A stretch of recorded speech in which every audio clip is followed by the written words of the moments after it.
Good evening, everyone, and welcome to E3 with John Guns. I am, again, so excited about what God is doing, so excited about where God is taking us, and so excited about the amazing and incredible opportunities that are embedded in this season. And so, a part of what I want to do is that I'm actually doing something kind of interesting, and I'll give it away.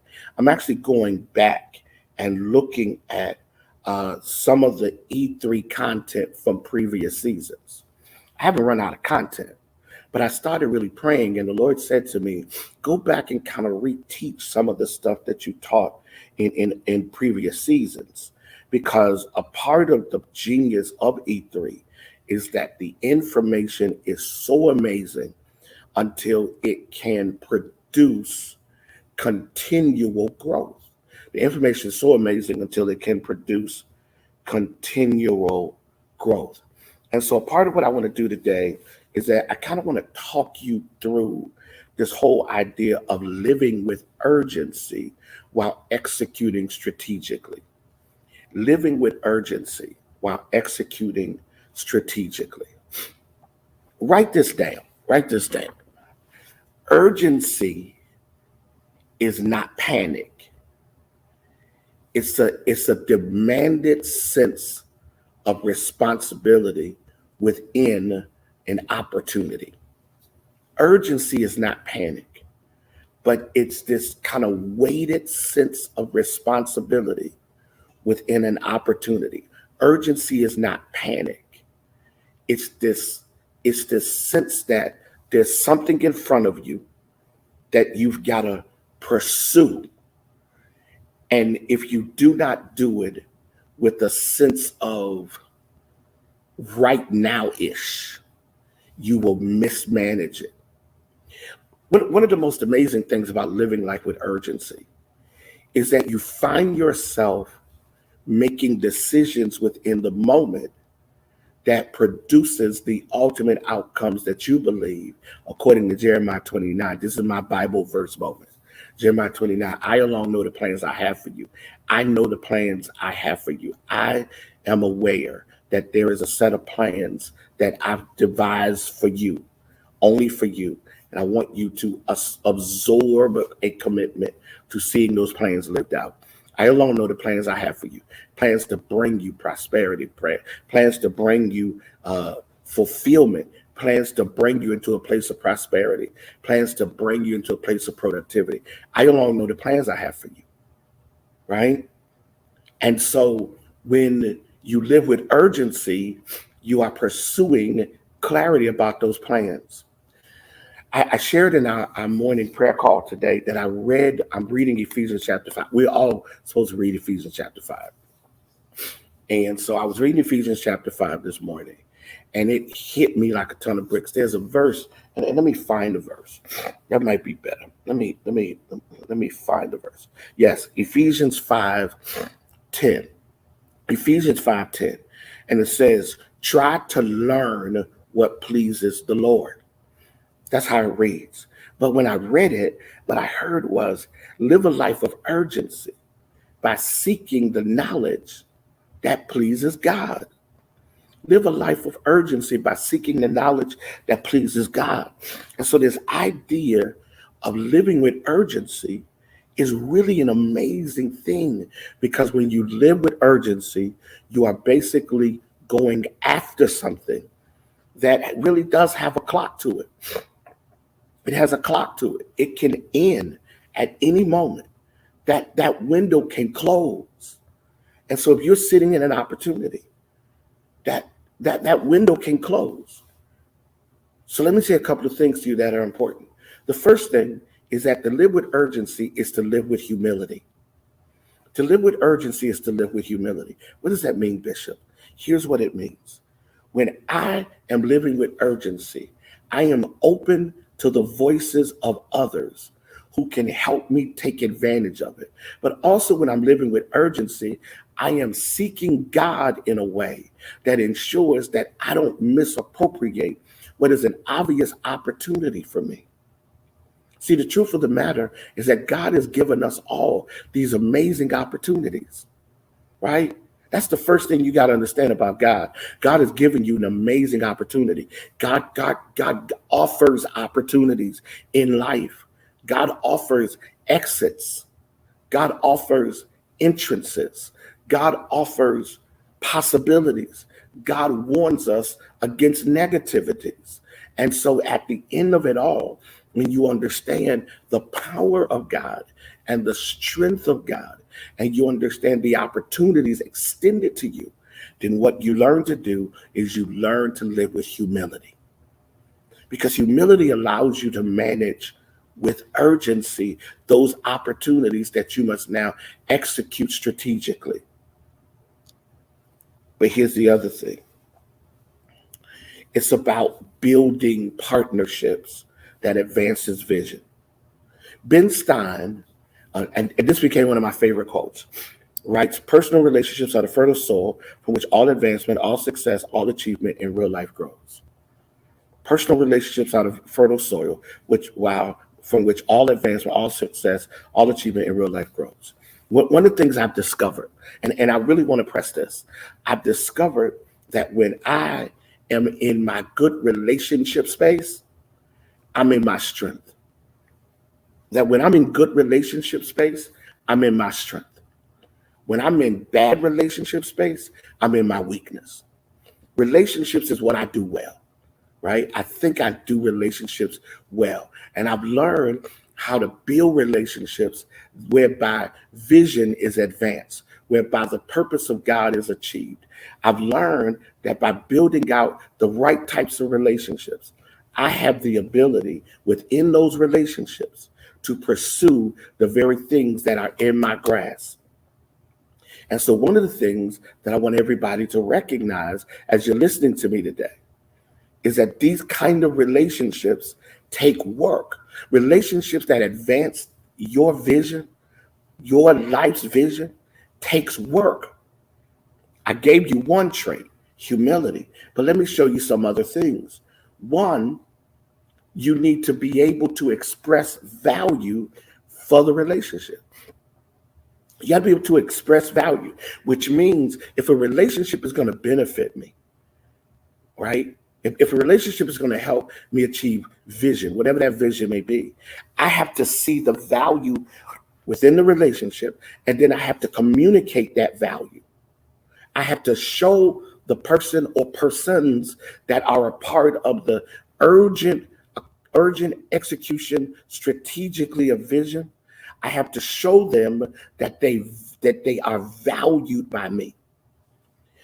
Sports teams do this by paying players, right? That the players that are deemed to be the most valuable to the team, they get the bigger contracts, right? Is that fair? Yeah, I guess within a capitalistic system, yeah, it's fair. So the question becomes, who are those persons that are valuable to your success? Who are those persons that are necessary for you to achieve the purpose that you're created to achieve? You got to express value to that, value to them. You got to place value on the relationship. But here's the second thing. You have to create goals for the relationship. If I'm going to live with urgency, I have to define why this relationship is important. Then I have to define where we want to go in this relationship.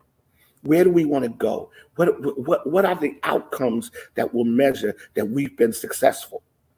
What are the outcomes that will measure that we've accomplished our goals as an organization, as a group, as a person, as a relationship? What are the goals? Goals are your measurables.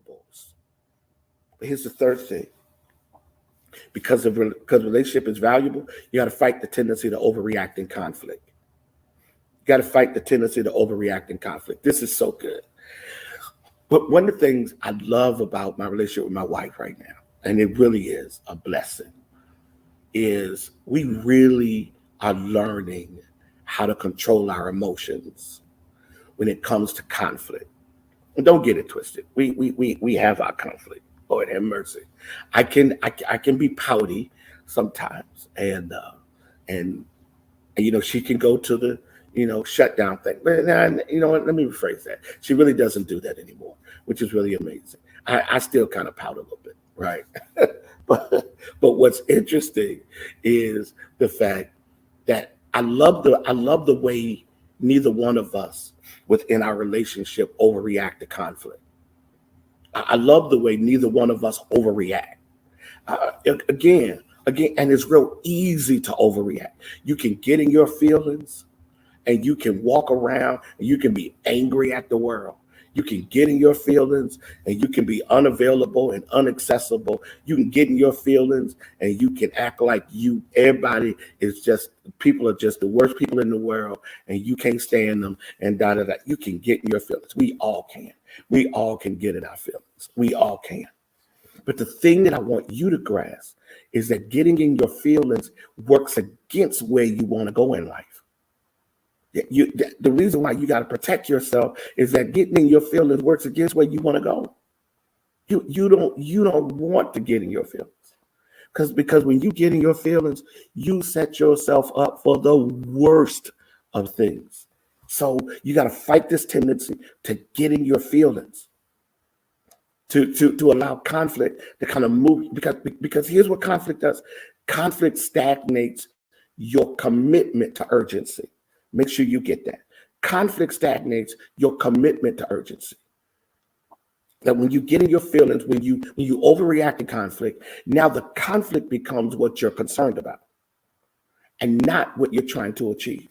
The conflict becomes what is now most important to you. Winning the argument, proving your point. That's why you got to check your ego at the door when you're living with urgency. That's why you got to check your ego. That's why you can't get caught up in all of the stuff, because the genius of relationships is that relationships are truly the soil by which success is achieved. You don't achieve big stuff alone. It's always in some kind of partnership. And so this idea of fighting the tendency to overreact in conflict is huge. There's this quote by Zig Ziglar, and it says, "I believe you can get anything in life you want if you will just help other people get what they want." What does this mean? Here's what it means. It means that when I don't overreact, now I can be a partner with other people, because conflict does not distract us from the pursuit of opportunities. People who get this principle are extraordinary. People who understand this are amazing. People who recognize this just live in different space. They move around differently. They operate differently.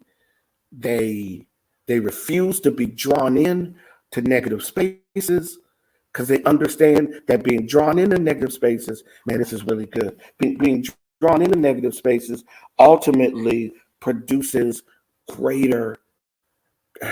Being drawn into negative spaces ultimately produces a greater divide from the desire to do great things. That's what I wanted to say. Here's the other thing that's really important. Is living with urgency is about maximizing challenges. Living with urgency is about maximizing challenges. What does that mean, John? Here's what it means. There will be challenges in every season of opportunity. There's this amazing verse in let me find it. I feel like doing just a little Bible today. How about that? Let me find it. 1 Corinthians. Okay. Let me see, everybody.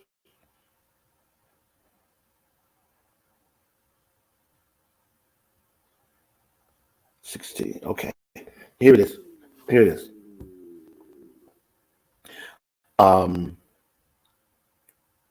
Yes. 1 Corinthians 16:9. 1 Corinthians 16:9. I mean, you can tell this just hit me, right? 1 Corinthians 16:9 says, there's a real opportunity here for great and worthwhile work, even though there are many opponents. There's a real opportunity here for great and worthwhile work, even though there are many opponents. What does that verse mean? Here's what it means, and I'm almost done. Here's what it means. There will be conflict. And now, watch this. Notice I said don't overreact to conflict. There will be opposition. There will be moments where internally embedded in what you're trying to do, there may be some things that are difficult to manage. But here's the power of it. You must know how to get the most even out of the challenges. That's what Paul is really saying. Paul is saying, first of all, I see the great work. That's the first thing. I see the great work. Second of all, because I see the great work, I understand that the great work will produce great outcomes. I see the great work. So I know the great work will produce great outcomes. But here's what I'm not going to do. I'm not going to get caught up in the opposition and miss the work. So you got to be able to focus on the opportunity and not focus on the situations or the negativities or the contradictions within the opportunity. And so I convert that negative energy into positive behavior, and I drive forward to produce the things I want to produce. Living with urgency then is about living with a sense that I have something in my possession and I cannot blow it. I close with this. One of the most amazing things that has happened to me is that I have a deadline for retirement. I'm living with urgency as a pastor, as the dean, because I have deadlines. I'm going to walk away from the church in retirement. I'm going to one day walk away from being dean. And so I kind of live differently. And I learned this from my brother. You know, my brother writes sermons in a strange way. He writes sermons from the end down, right? He doesn't write sermons from the beginning. Most people start with, he starts with the Bible, that kind of thing, but he writes his conclusion first. And then he builds out the rest of the sermon. And it's interesting, I'm in that place in my life. I'm building my life from retirement now. I know I'm going to retire, so I'm building my life from retirement. And now I'm looking at the church. I'm looking at the dean's position. I'm looking at John Gunn's Ministries. I'm looking at all this other stuff, looking at KFI. And I'm saying, okay, how does all of this get me to what I want to be in the end? Urgency should drive you forward. But urgency should also make you look internally. I close with this statement. Don't get mad if one day you wake up and the season has ended and you didn't take advantage of it. Don't get mad if you wake up one day and the season's over and you didn't take advantage of it. Because the only person to blame will be you. But since you're not going to make that mistake, let's go enjoy life. Remember, this is E3 with John Guns. I'm here to empower you, educate you, and equip you because I want you to live your best life. Take care, everybody. Have an amazing week, and we will see you later.